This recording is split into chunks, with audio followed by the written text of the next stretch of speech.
اہم میرا والٹ اس میں تھا، پیسے تھے، تو میرے لیے تو بہت بڑی پریشانی تھی اس میں.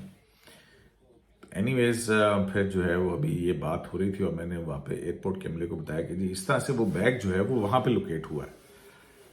تو جب وہ گئے، عملہ جو تھا وہاں سے گیا، تو اتنی ہی دیر کے اندر مجھے ایک کال آئی. السلام علیکم. میں نے کہا جی وعلیکم السلام، آپ قیوم صاحب بول رہے ہیں؟ میں نے کہا جی بالکل، میں عبد القیوم بول رہا ہوں. انہوں نے کہا کہ جی آپ کیا آج کہیں ٹریول کر رہے تھے؟ میں نے کہا جی میرا بیگ سویپ ہو گیا. پہلی بات یہ تھی. تو کہنے لگے اچھا آپ کہاں ٹریول کر رہے تھے؟ میں نے کہا جی میری یو کے کی فلائٹ تھی. تو انہوں نے کہنے لگے کہ جی میں airport security force A S F کے سینٹرل جو کنٹرول روم ہے وہاں سے بول رہا ہوں، اور ہمیں ایک بیگ ملا ہے، آپ آئیں گے؟ شاید یہ آپ کا ہو. ظاہر ہے ایئرپورٹ سیکیورٹی فورس کو ایک لاوارث بیگ ملا، تو انہوں نے اس کو کھول کے چیک ویک کیا ہوگا، میری آئیڈینٹی ان کے پاس تھی. تو اب اصل میں وہ انشور کرنا چاہے تھے کہ یہ واقعتاً میرا ہی بیگ ہے. تو میں بھاگا جو ہے وہاں پہ ایئرپورٹ سیکیورٹی فورس کے کنٹرول روم میں پہنچا. وہاں پہ عملہ جو تھا انہوں نے مجھے دیکھتے ہی پہچان لیا. ظاہر ہے ٹیلی ویژن کے اوپر آنا جو ہے وہ دیکھتے ہیں. تو بڑا اس سے انہوں نے پوچھا، وہاں پہ جو انچارج آفیسر تھے انہوں نے منع کیا کہ میرا نام نہ لیجیے گا اور نہ ہی کوئی تصویر دینے کے حوالے سے. میں نے تو بڑی کوشش کی تھی، میں نے پھر ٹویٹ بھی کی. تو انہوں نے کہا کہ جی پوچھا ان سے، مجھ سے پہلے پوچھا کہ جناب آپ کی جو اس بیگ کے اندر کیا کچھ ہے اس کو اچھا ہمیں بتائیں گے.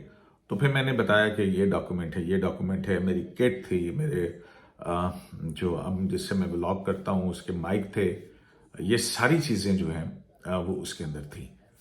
اور بچی کے ڈاکومنٹ، ایجوکیشنل ڈاکومنٹس تھے بیٹی کے، کیونکہ اس کو چاہیے یہاں پہ. تو اس کے اوریجنل جو اس کی نرس کی ڈگری تھی وہ اس کے اندر تھی، اس کا نکاح نامہ تھا. تو یہ چیزیں جو ہیں وہ ضروری ہیں اس کو یہاں پہ اپنی ڈاکومنٹیشن کے لیے. تو میرا بہت، میں نے بتایا جی یہ چیز ہے، یہ چیز ہے، یہ میرے کپڑے ہیں، یہ ایک ایک چیز میں نے جب ان کو بتائی تو وہ صاحب بڑے مسکرائے اور مسکرا کے کہنے لگے صاحب ایک چیز تو آپ بھولی گئے جو سب سے اہم ہے. میں نے کہا جی وہ کیا؟ کہنے لگے آپ کا پرس. میں نے کہا جی بالکل میرا پرس ہے، اور اس کے اندر میرا آئی ڈی کارڈ ہے، میرا اے ٹی ایم کارڈ ہے، میرے آفس کارڈ ہے، اور اس میں کچھ چند پیسے بھی تھے تھوڑے سے، ایسے 10-12 ہزار روپے پاکستانی. آپ نکلتے نا ضرورت پڑ جاتی ہے کہیں ادھر ادھر. تو جناب اس طرح سے جو ہے وہ پھر مجھے یہ بیگ ملا، اور واقعتاً ایئرپورٹ سیکیورٹی فورس کے عملے نے بڑا تعاون کیا، اور اس تعاون کی وجہ سے جو ہے وہ میرے فلیٹ. اچھا اب اس کے بعد جب یہ مرحلہ آیا تو میری فلائٹ کینسل ہو چکی تھی. اب میرا اگلا مرحلہ تھا کہ جناب مجھے پہنچنا ہے 14 دسمبر سے پہلے، کیونکہ 14 کو اس کی نوٹنگم میں جو ہے وہ گریجویشن سیریمنی تھی یونیورسٹی آف نوٹنگم میں.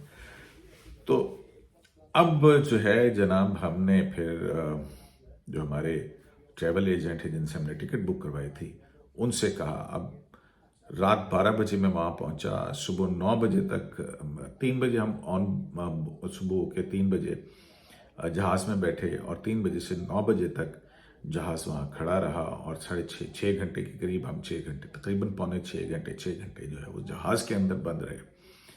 اس دوران میں کچھ کھایا پیا نہیں تھا. پھر بیگ گم گیا، بیگ کی تلاش شروع ہوئی، بیگ سویپ ہو گیا تھا. پھر جب میں نے ان سے بیگ لیا، بیگ لینے کے بعد اب دوسری بڑی ذمہ داری یہ تھی کہ جو محترم پروفیسر صاحب تھے وہ ایک خاصے ایجڈ پرسن تھے، وہ امریکہ ٹریول کر رہے تھے.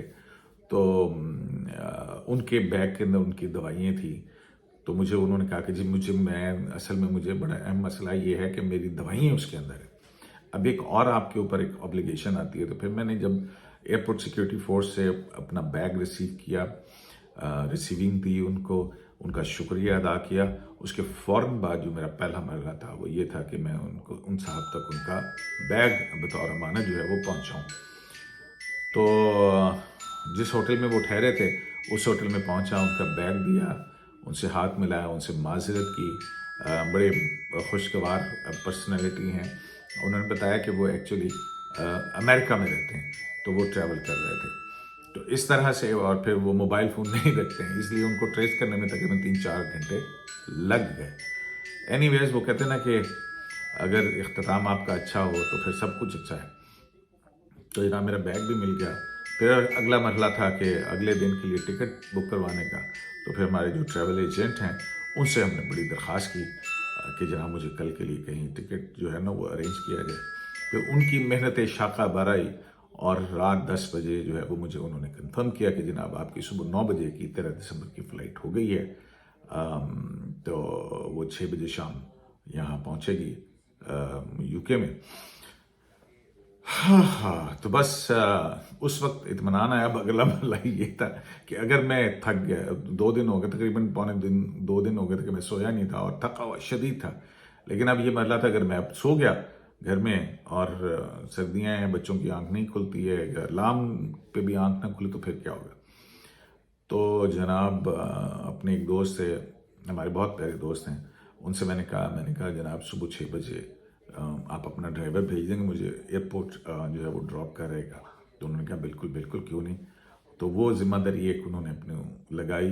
پھر میں نے الارمس لگائے، گھر میں بچوں نے الارمس لگائے، لیکن اس کے باوجود میں جاگتا رہا. اور پھر کیونکہ صبح 6 بجے نکلنا تھا، 9 بجے کی فلائٹ تھی، آپ کو پہلے پہنچنا ہوتا ہے انٹرنیشنل فلائٹ کے لیے 2-3 گھنٹے پہلے. تو وہاں پہنچے، وہاں پہ چیک ان کیا، اور پھر اس کے بعد فائنلی میں یہاں پہنچ گیا اور یو کے پہنچا. یہ ایک، میں نے کہا اپنی جو غیر حاضری ہوئی ہے اس کی آپ کو داستان بتا دوں گا. اور پھر جب یہاں پہنچ کے بہت ساری چیزیں دیکھیں، پاکستان میں شرائع دستور پہ بہت کچھ ہو رہا ہے.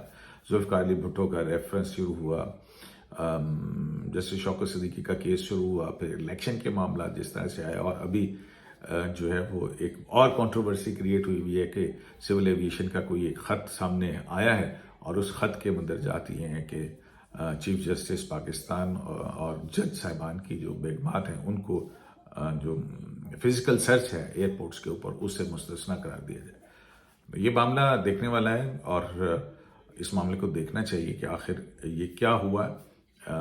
مجھے اس کے بارے میں بھی کوئی زیادہ معلومات نہیں ہیں، لیکن بہرحال اگر اس طرح کی کوئی چیز ہوئی ہے تو اس سے ایک ہیو اینڈ کرائے جو ہے وہ ضرور چل رہا ہے، اور ہونا بھی چاہیے، لوگوں کو پوچھنا بھی چاہیے، کیونکہ قانون تو پھر سب کے لیے برابر ہوتا ہے، خواہ وہ چیف جسٹس پاکستان ہو یا پرائم منسٹر آف پاکستان.